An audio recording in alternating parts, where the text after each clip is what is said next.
cuando nosotros estamos hablando de los tributos aduaneros, ¿qué está haciendo el Estado? El Estado está interviniendo. ¿Para qué? Para aumentar el consumo interno y disminuir las importaciones. Lo que está haciendo es una regulación económica.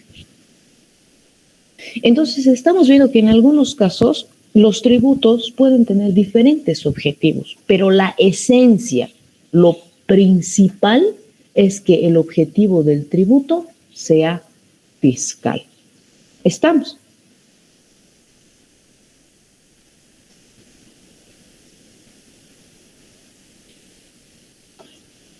Sí, licenciada.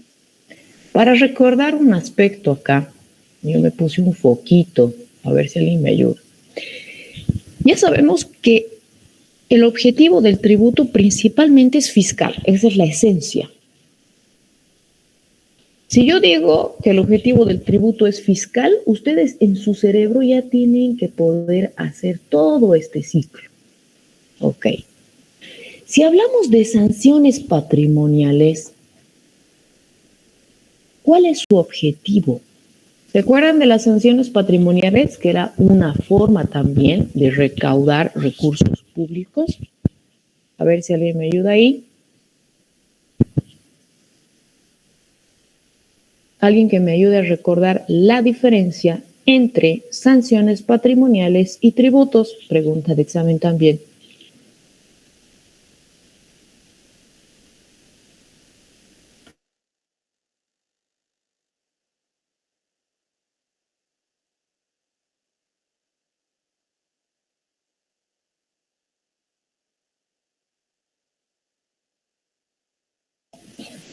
Ok, como todos están medio dormidos, vamos a preguntar.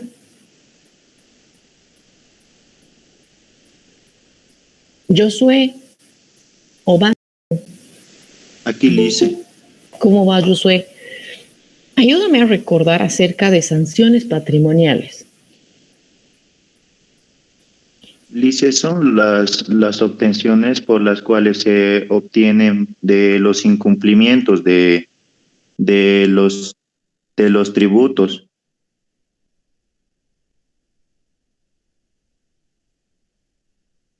Ok, Josué, estamos por buen camino. ¿Alguien que quiera ayudar a Josué?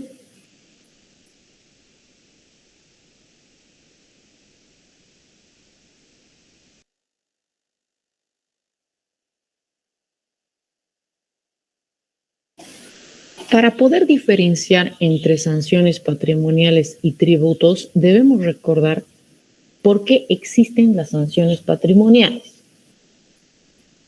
El objetivo de las sanciones patrimoniales es evitar que se cumplan ilícitos tributarios, evitar que se infrinja la norma. Ese es el objetivo. El objetivo de las sanciones patrimoniales no es la obtención de ingresos, a diferencia de los tributos, que sí su objetivo es la obtención de recursos públicos para poder satisfacer las necesidades públicas. Entonces, estamos viendo que existen diferencias sumamente importantes entre sanciones patrimoniales y tributos. ¿En qué se diferencian? Básicamente en el objetivo de cada uno. Muy bien. Una vez que ya hemos entendido el concepto de tributos, lo que tenemos que hacer es recordar la clasificación que ya nos había recordado Verónica, que de acuerdo al Código Tributario o Ley 249, los tributos se clasifican en impuestos, tasas, contribuciones especiales y un apartado que son las patentes municipales. Las patentes municipales, su hecho generador, es decir, para que yo pague patentes municipales, debo cumplir con este suceso, que es el uso o aprovechamiento de los bienes de dominio público. O tal vez la autorización para realizar algún tipo de actividad económica. Si, por ejemplo, yo quiero repartir mis panfletitos de baje de peso en 5 días, Yo tengo que pagar una patente municipal porque estoy usando las vías públicas. Entonces, yo no puedo salir a repartir mis panfletitos sin haber pagado mi patente municipal.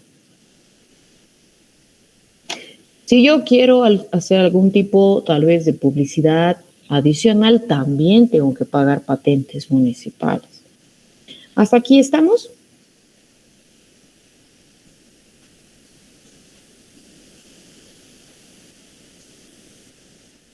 ¿Ok? Sí, licenciada. Vamos a concentrarnos entonces en los tres primeros, impuestos, tasas y contribuciones especiales. Las patentes municipales lo vamos a ver, pero de forma muy ligera. Ok. Empecemos con los impuestos. Nosotros nos estamos concentrando en la clasificación principal de los tributos. De acuerdo al Código Tributario, vemos que se clasifican en impuestos, tasas y contribuciones especiales. El apartado de patentes municipales lo vamos a ver por separado. Ok. Hablemos de impuestos. Los impuestos son prestaciones exigidas en dinero que son independientes de toda actividad estatal. ¿A qué se refiere esto? Cuando yo pago un impuesto, el Estado no interviene. ¿Cómo no interviene, Isa? Sí, si por ejemplo yo vendo cualquier tipo de producto facturado, tengo una actividad lucrativa, vendo poleras, cuando realizo una venta de una polera, le estoy vendiendo, por ejemplo, a Verónica una polerita, ¿quiénes están interviniendo en ese momento para que se genere esta obligación de pagar impuesto? ¿Qué impuesto, Isa? El más facilito, el que conocemos del 13%, el IVA débito fiscal. Ya, muy bien. ¿Quién interviene? Yo les estoy dando un ejemplo muy simple. La Isa le está vendiendo una polera a Verónica. Le está vendiendo una polera a Verónica. En este momento, ¿está interviniendo el Estado? No, licenciada. No interviene. ¿Quién interviene? Un comprador y un vendedor. Entonces, esta prestación que va a exigir el Estado, esta prestación de pagar el 13% del IVA débito fiscal, que el IVA débito fiscal es un impuesto, esta prestación que lo va a exigir coactivamente además el Estado es independiente de toda actividad estatal. Y el hecho generador recae exclusivamente en el contribuyente. Es evidente, porque aquí, ¿qué está sucediendo? Este suceso que lo que hace es obligar el pago del IVA débito fiscal es independiente del contribuyente. Por este tipo de relación donde no interviene el Estado, se llama tributo no vinculado, porque el hecho generador está desvinculado de cualquier tipo de actuación del Estado. Entonces, los impuestos son tributos no vinculados porque el Estado no interviene en el hecho generador. ¿Estamos?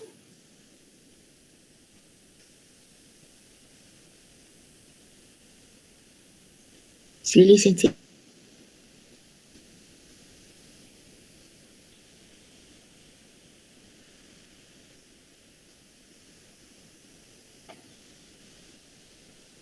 Ahora vamos a hablar de tasas. Estamos mordisqueando un poquito de impuestos. Sabemos que el impuesto es un tributo no vinculado. Ya sabemos las razones. Ahora vamos a mordisquear un poquito de tasas.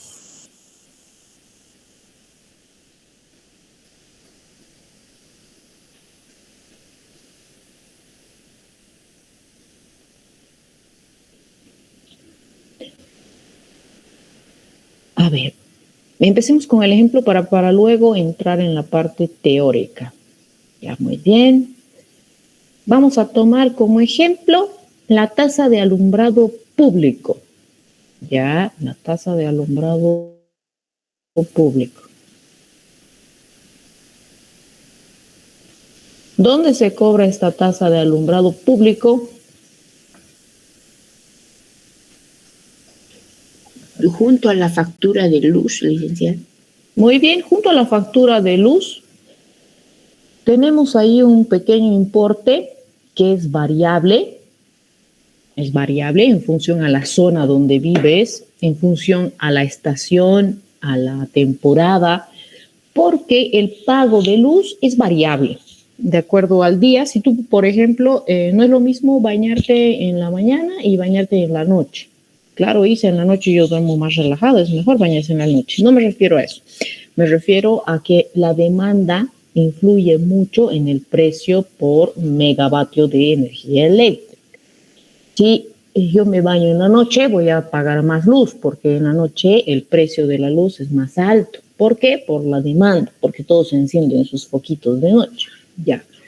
Entonces, la tasa de alumbrado público también es variable en función también a la temporada. Por ejemplo, no es lo mismo en diciembre que en febrero. ¿Por qué? Porque en diciembre hay más demanda de energía eléctrica, porque todos tenemos un arbolito de Navidad o un foquito o no sé, algo. Ya sabemos entonces que el pago de energía eléctrica es variable. Muy bien. Nos enfocaremos en la tasa de alumbrado público. Ok. ¿Quién provee este alumbrado público? ¿Quién se encarga? ¿Quién lo administra?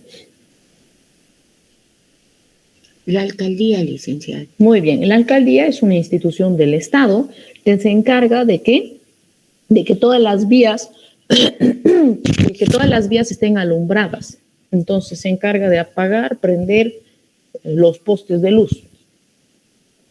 Esa tasa de alumbrado público, ¿por qué nosotros la pagamos? ¿Por qué? Porque hay una actividad que está realizando el Estado que es alumbrar tu calle.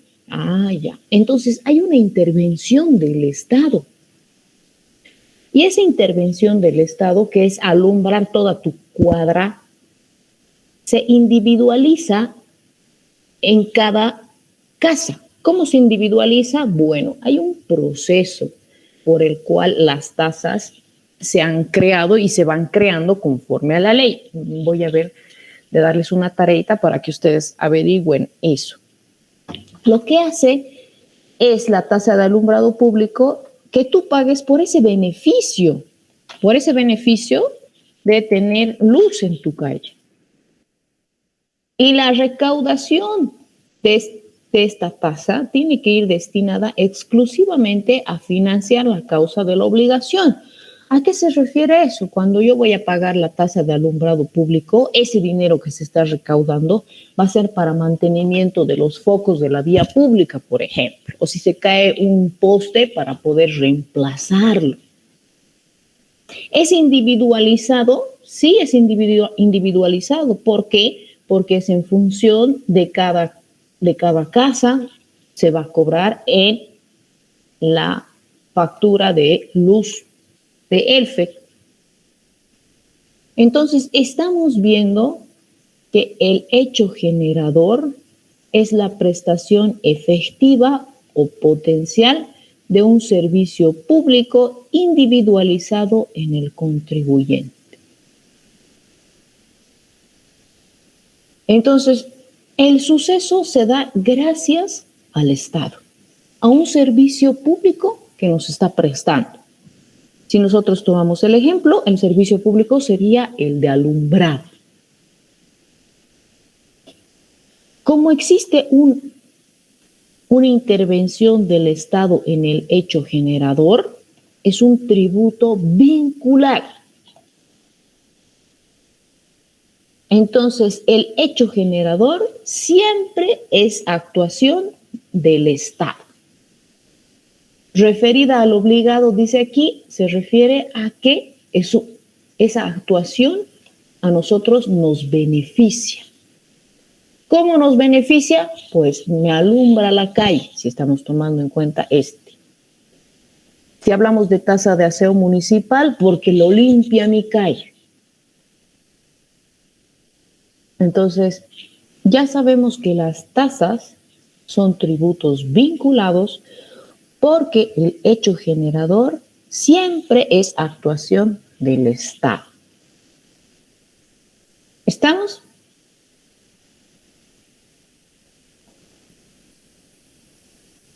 Sí, licenciada.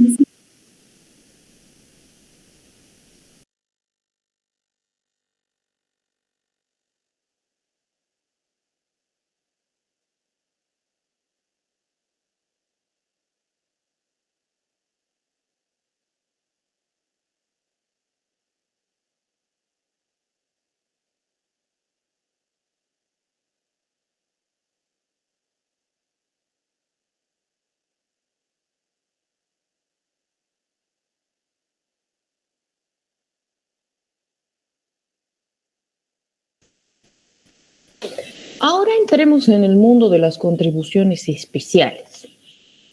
Hasta el momento hemos hablado de impuestos, que son tributos no vinculados, las tasas, que son tributos vinculados, y ahora vamos a hablar de las contribuciones especiales, que también son tributos vinculados. ¿Ok? Y entonces, si yo les digo que son tributos vinculados, necesariamente ustedes ya piensan que hay una intervención del Estado. Entonces, las contribuciones especiales también son tributos vinculados, al igual que las tasas. Las contribuciones especiales se pagan una sola vez y por algún beneficio que hemos obtenido por la intervención de la actuación del Estado. Veamos qué tipos de beneficios están vinculados a las contribuciones especiales. Estos beneficios es a consecuencia de la realización de algún tipo de obra o alguna actividad estatal. Por ejemplo, el hecho de que pavimenten o mejoren las vías de un sector, lo que hace es el Estado pedirte por única vez este tipo de tributo. Si, por ejemplo, construye el Estado un sistema de riego para las familias que se encargan de este tipo de actividad, también se les pide una contribución por única vez. Vamos a ver dentro de las contribuciones especiales, y me voy a anticipar, vamos a ver los peajes. ¿Alguien sabe algo de los peajes? Esto lo vamos a ver por separado, pero ya les estoy adelantando que es un tipo de contribución especial. Es un monto de dinero que debemos pagar para transitar determinadas vías. Muy bien. Como avenidas, en el caso de la Blanco Galindo. Muy bien. La razón por la cual debemos pagar un peaje es porque nos estamos beneficiando de una obra que el Estado está haciendo. Pero Isa, ¿qué obra si sigue mal las calles? Bueno, en teoría el Estado lo que hace es cobrarte este peaje, que es un monto de dinero, por ejemplo, 2 pesitos, para pasar de Cochabamba a Quillacollo, por ejemplo. Esos 2 bolivianos yo lo estoy pagando porque el Estado ha pavimentado todo ese trayecto y yo me estoy beneficiando. ¿Por qué? Porque mi auto no se está arruinando, porque estoy ahorrando tiempo, llego más rápido. Entonces, el Estado ha hecho un estudio para decir que esos 2 pesitos es básicamente lo que nosotros debemos pagar como peaje para devolverle al Estado todo el beneficio que surge a consecuencia de la realización de la obra. ¿Se está entendiendo esta parte?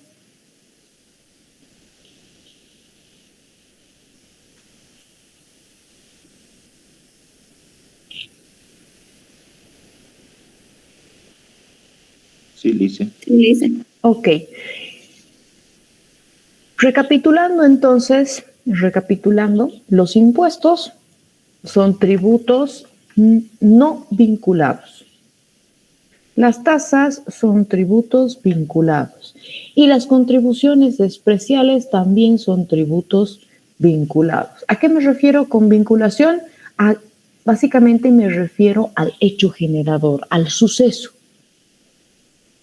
Por un lado, esto es independiente de actividad estatal y estos dos de aquí interviene el Estado. ¿Ok? Muy bien, pregunta de examen.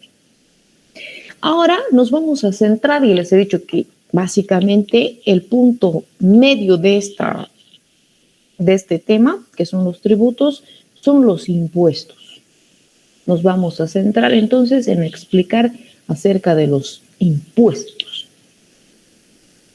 ¿Qué son los impuestos? Isa, tú me has dicho que está dentro de la clasificación de los tributos. Vale, muy bien.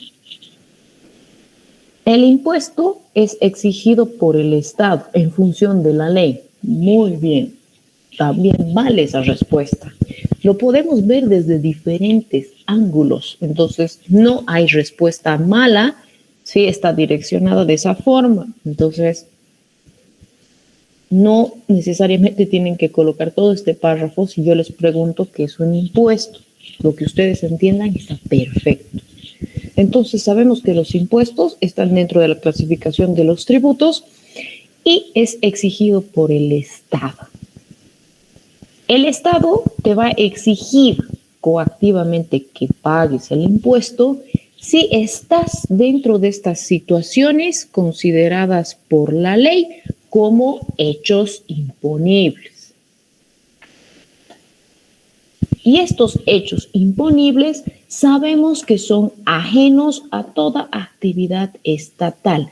Es básicamente relativa al obligado, al contribuyente. Recapitulando entonces, los impuestos son tributos que exige el Estado. ¿Cuándo va a exigirte el pago del impuesto? Cuando sucedan los hechos imponibles. Y estos hechos imponibles son ajenos a toda actividad estatal. Quiere decir que el Estado no interviene en estos hechos imponibles. Solo recae sobre el obligado. ¿Estamos?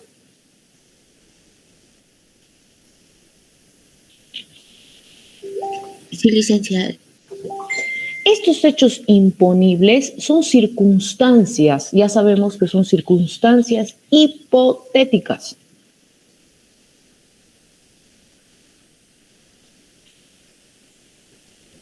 Son circunstancias fácticas. Cuando nosotros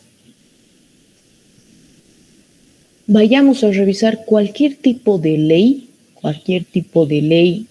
relacionada a la creación de un impuesto, todas esas circunstancias fácticas, esos hechos imponibles, el Estado ha tenido que hacer un estudio, porque no es directamente decir, el IVA tiene que ser 13 y un poquito más le aumentaremos al IVA para que llegue a 25, no.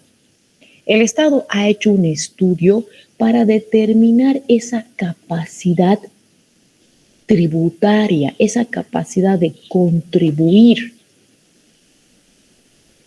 O dicho de otra forma, esa capacidad contributiva. ¿Qué es la capacidad contributiva? Eso lo hemos visto en el anterior tema.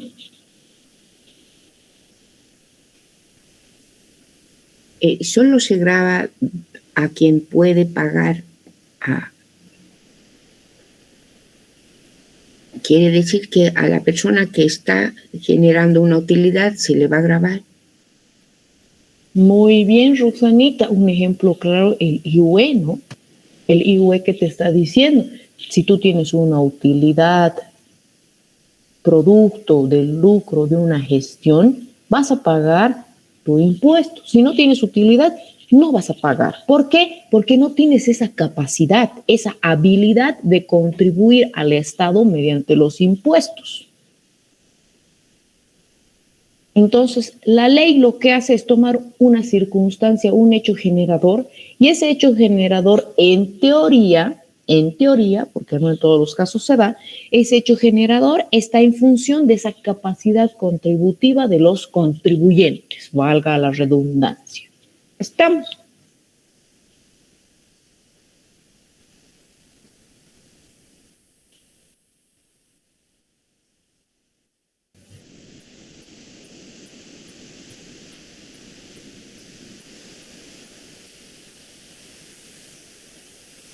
Sí, licenciada.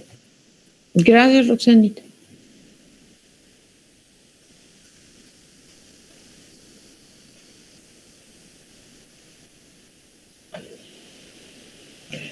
Ahora vamos a hablar un poco de la naturaleza jurídica del impuesto.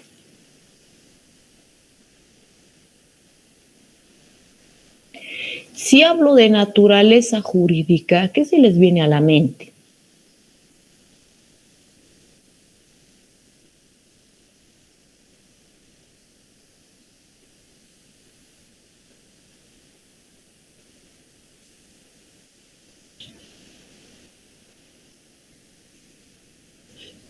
El impuesto, como dijo, viene por instrucción de una ley que nos obliga a cumplir. Gracias, Roxanita. Cuando me refiero al ámbito jurídico, ustedes ya mentalmente se tienen que trasladar a normas, leyes, todo lo relacionado con las leyes, con la normativa, decretos, constitución, todo eso. Entonces, nosotros sabemos que los impuestos tienen que ser creados por una ley para que sea legalmente establecido. El fundamento jurídico de los impuestos es que los impuestos están sometidos a la potestad tributaria del Estado. Ya hemos hablado acerca de potestad tributaria del Estado.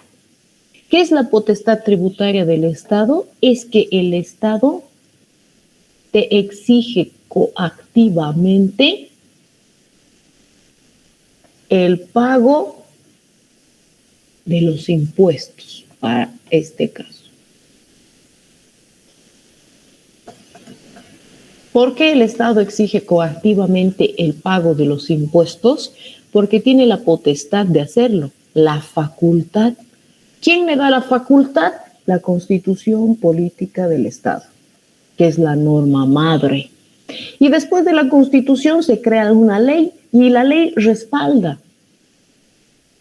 Entonces, todas las leyes, normas, decretos, reglamentos que ustedes vayan a revisar en relación a los impuestos, nos dicen que el Estado debe exigir coactivamente el pago de los impuestos. Entonces, todas estas normas están respaldando la potestad tributaria del Estado, que es básicamente la exigencia del Estado, la exigencia coactiva, es decir, que te obliga a pagar, en este caso, los impuestos. Y esta obligación es una obligación unilateral, ¿no?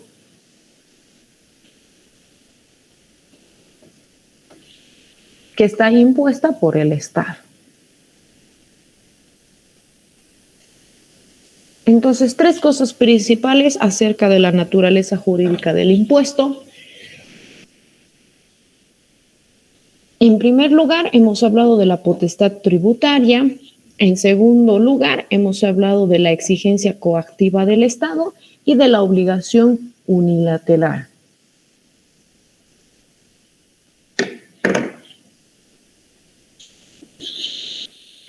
Ahora vamos a ver el fundamento ético y político del impuesto.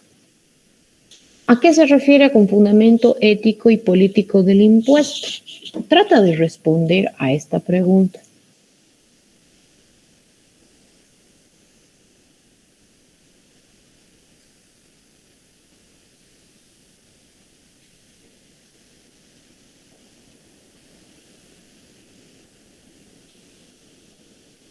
Trata de responder a esta pregunta, que es ¿por qué se crean los impuestos? ¿Por qué existen los impuestos? Entonces, este acápite lo que trata es de responder a esta pregunta. Vamos a ver la primera teoría, que es la teoría del precio de cambio. ¿Me esperan un momentito, por favor? Le voy a pasar leche al bebé y retorno.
Gracias por su paciencia. Ok, estábamos entrando a ver acerca del fundamento ético, político del impuesto, que básicamente trata de responder a por qué se crean los impuestos o tal vez también explica la existencia de los mismos. La teoría del precio de cambio, ¿a qué se refiere? Se refiere a que los contribuyentes debemos pagar impuestos porque básicamente lo que estamos haciendo es una compensación. ¿Compensación de qué? Cuando hablamos de compensación, es decir, que estamos dando algo a cambio de qué. El Estado nos presta servicios y nosotros a cambio le debemos pagar impuestos. Entonces, esta teoría de precio de cambio se refiere a ese tipo de compensación, que nosotros los contribuyentes pagamos el impuesto porque el Estado nos presta servicios. La segunda teoría, que es la teoría de prima del seguro, básicamente trata de explicar lo siguiente. Primero debemos entender qué es prima. Primero debemos entender qué es seguro antes de explicar esto. ¿Alguien sabe qué es un seguro? ¿O qué es una prima?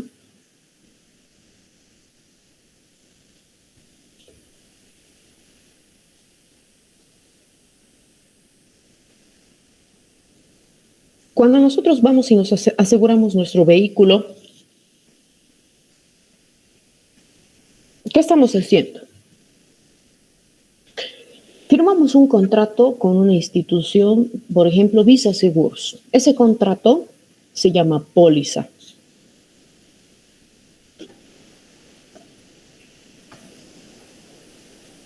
Ok, empezamos entonces a explicar lo genérico de un seguro. El contrato que yo vaya a firmar, con cualquier institución de seguros se llama póliza. Póliza. Ok. En alguna cláusula del contrato, está redactado que cada mes, por ejemplo, yo debo pagar un monto de dinero. Ese monto de dinero que yo debo pagar cada mes se llama prima.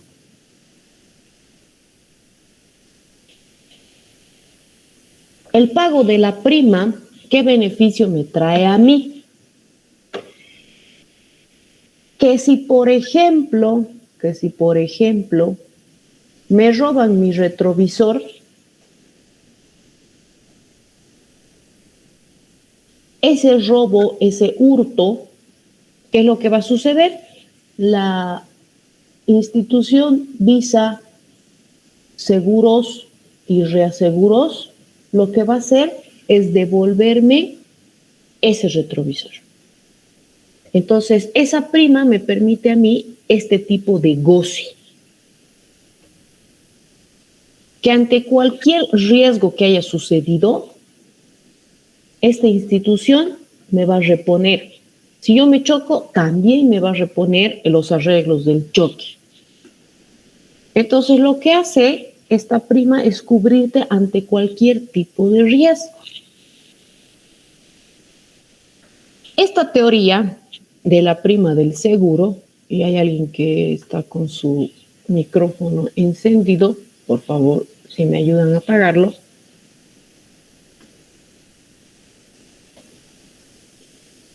Gracias. Esta teoría de la prima del seguro, ¿qué nos trata de explicar? Que nosotros pagamos impuestos y ese impuesto se considera una prima que nosotros pagamos al Estado. ¿Y el Estado qué es lo que hace? El Estado asegura todos nuestros bienes. El Estado permite que nuestros bienes estén asegurados. ¿Y cómo así? El Estado básicamente te cuida tus posesiones. Y básicamente tú estás pagando el impuesto por ese tipo de cuidado que tiene el Estado con tus bienes. Entonces el impuesto no es nada más que una contraprestación por la seguridad que el Estado brinda a las personas y a sus bienes. Eso quiere decir que si yo hablo mi tiendita, nadie me lo va a poder quitar porque el Estado me está asegurando y yo pago los impuestos para poder devolverle al Estado este servicio que me está dando. Estas básicamente son teorías de por qué existen y por qué se crean los impuestos, son teorías. La última teoría es la teoría de distribución de carga pública.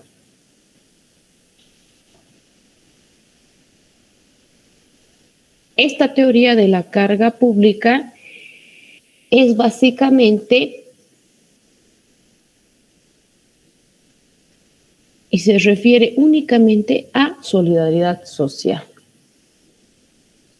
Toda la carga tributaria debe ser dividida entre todos los miembros de la comunidad que tengan capacidad de contribuir. Entonces, lo que hace el Estado es decir, todas estas personas pueden contribuir y lo que yo voy a hacer es distribuir los impuestos entre todas estas personas que tengan capacidad de devolverle al Estado. Esta distribución se llama solidaridad social.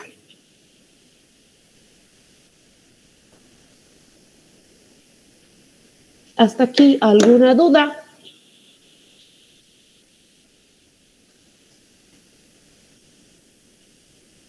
Estamos viendo, o hemos visto, mejor dicho, 3 tipos de teoría que lo que hacen es explicarnos por qué se crean los impuestos, el porqué de la existencia de los impuestos, y hemos visto 3 tipos de teoría. El primero es el precio de cambio, que básicamente es una compensación. El segundo, el de prima del seguro, que nosotros somos los asegurados, y el impuesto no es nada más que una prima por la seguridad que el Estado nos brinda. La teoría de distribución de carga pública se refiere básicamente a la solidaridad social de todos los miembros de la comunidad que tengan capacidad de contribuir. Hasta aquí, dudas, consultas.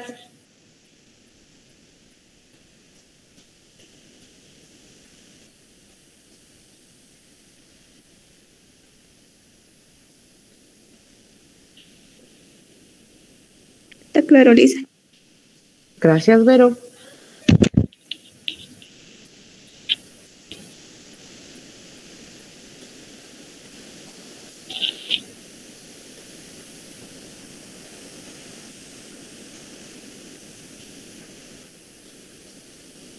Ahora vamos a entrar a la clasificación de los impuestos.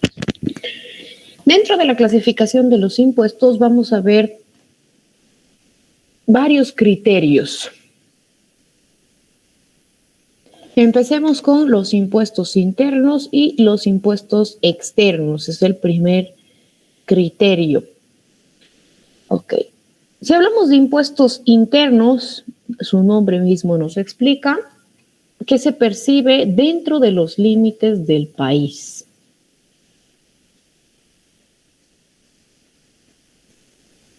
Y los impuestos externos se perciben por algún tipo de actividad realizada fuera de los límites del país.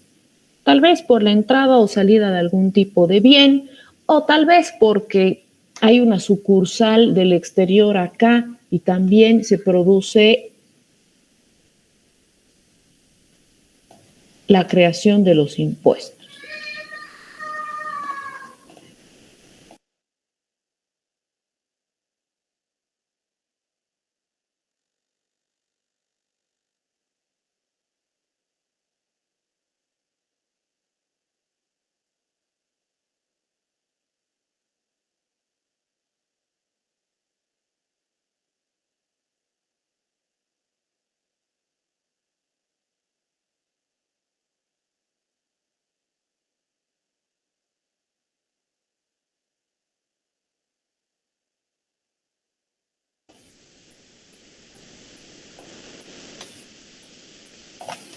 Una segunda clasificación se refiere a impuestos en cupo o impuestos en cuota. Si hablamos de cuota, estamos hablando también de alícuota. La alícuota es un porcentaje. Una gran mayoría de los impuestos están básicamente elaborados en función a alícuotas u cuotas. El IVA, el IVA es el 13%, el 25%. Pocos impuestos están determinados en cupos, que primero básicamente se fija el monto a cubrir y según el monto recién se establecen alícuotas. ¿Qué tipo de impuestos hay acá? Los que pertenecen, por ejemplo, a los regímenes especiales. Ustedes pueden averiguar y van a ver primero que se establecen montos y luego recién sobre los montos se establecen porcentajes. Entonces estamos viendo que existen impuestos en cuota e impuestos en cupo. Los impuestos ordinarios, impuestos extraordinarios. El mismo nombre nos está explicando. Si hablamos de impuestos ordinarios, estos impuestos el Estado percibe para satisfacer necesidades habituales de la colectividad. Los impuestos extraordinarios se aplican para cubrir necesidades de emergencia y tienen una vigencia transitoria.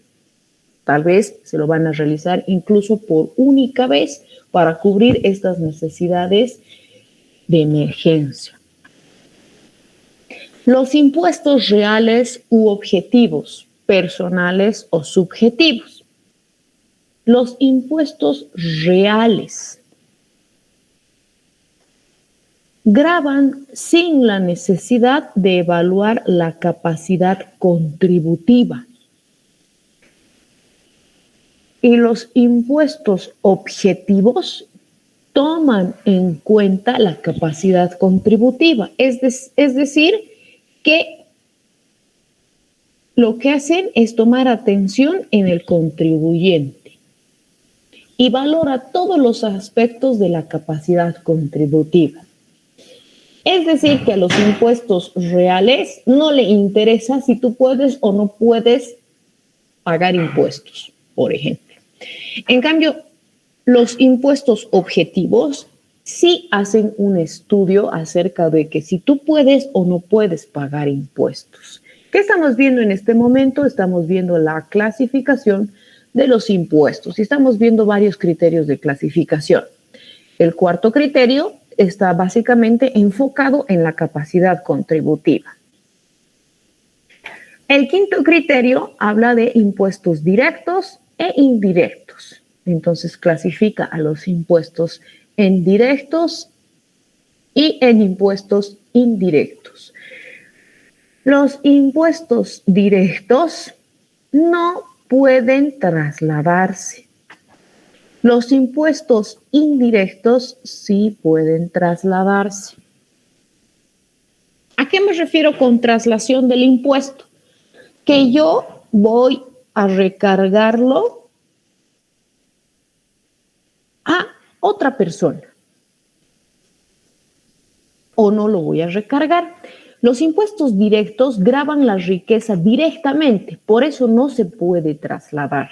Por ejemplo, el IUE, el RCIVA, los impuestos que están sobre el patrimonio son impuestos que no se pueden trasladar porque gravan la riqueza directamente. Los impuestos indirectos sí se trasladan. Por ejemplo, el IVA. El IVA es un impuesto indirecto que sí se puede trasladar. No consulta la capacidad económica de quién debe pagarlo. ¿Cómo no consulta, Isa? ¿A qué te refieres con eso?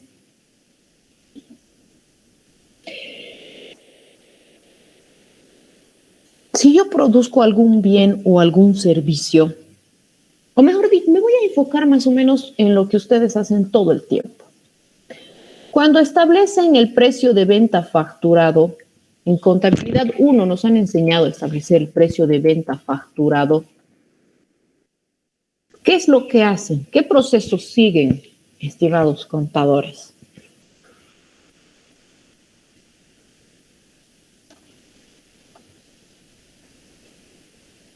Alguno me dirá que es la sumatoria de los costos más la utilidad más los impuestos. ¿Qué tipo de impuestos yo considero para determinar el precio de venta facturado?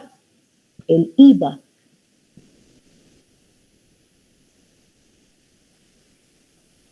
Entonces, ¿qué está sucediendo? ¿A quién le estoy haciendo pagar el IVA cuando yo determino mi precio de venta facturado?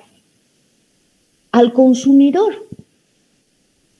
Cuando yo determino este precio de venta facturado, yo me pongo a pensar si el consumidor tiene o no tiene capacidad contributiva. No, a mí no me interesa. Lo que me interesa es desligarme de este impuesto y considerarlo en mi precio de venta facturado. Por eso este impuesto, que es el IVA, es un impuesto indirecto, porque sí se puede trasladar al consumidor. ¿Se está entendiendo esta parte?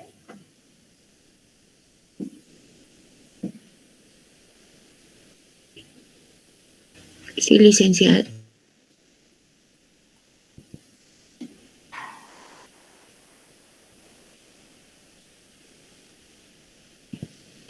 Entonces, cuando nos referimos a impuestos directos e indirectos, estamos concentrándonos en que estos impuestos se pueden o no se pueden trasladar. Los directos no se trasladan y los indirectos sí se pueden trasladar a otra persona, que en este caso es el consumidor. Esto es pregunta de examen.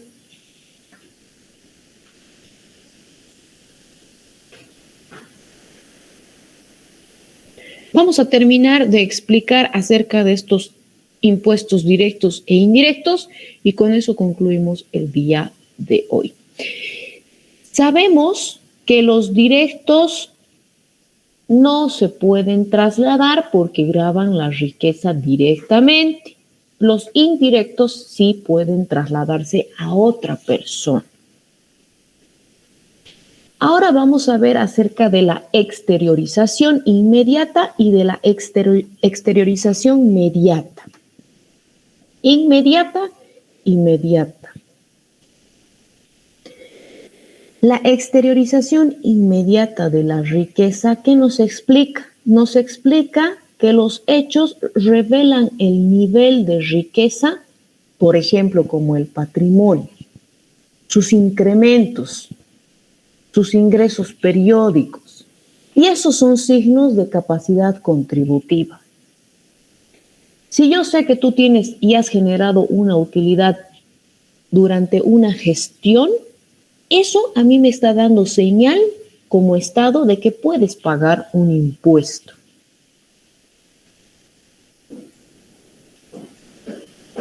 Entonces, la exteriorización inmediata de la riqueza le va a servir al Estado para determinar los impuestos directos, como por ejemplo el IUE. Y estos impuestos directos no son trasladables. La exteriorización mediata presume el nivel de la riqueza. Es decir, que si yo puedo comprar algún bien o un servicio, tengo dinero. Pero eso no quiere decir que tenga la capacidad contributiva. Y los impuestos que toman como hechos imponibles este tipo de circunstancias son los impuestos indirectos, como por ejemplo el IVA, que sí se puede trasladar. Perdone, licenciada, ¿y el impuesto a las transacciones puede ser trasladado, verdad? Sí, el impuesto a las transacciones también es trasladado y de forma incorrecta en la persona que está comprando. Caso verídico, caso real, cuando compramos un auto usado, ¿quién paga el impuesto a las transacciones? Se lo trasladan al pobre comprador y el pobre comprador inocente va y lo paga.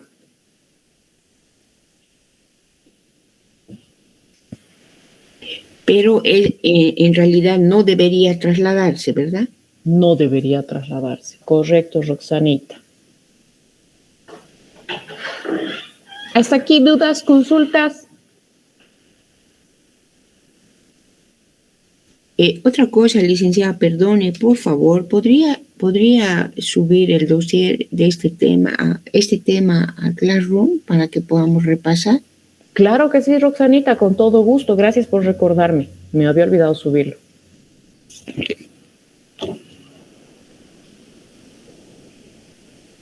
Ok, yo me voy a anotar acá que hemos quedado en esta parte para continuar la siguiente clase. ¿Les parece?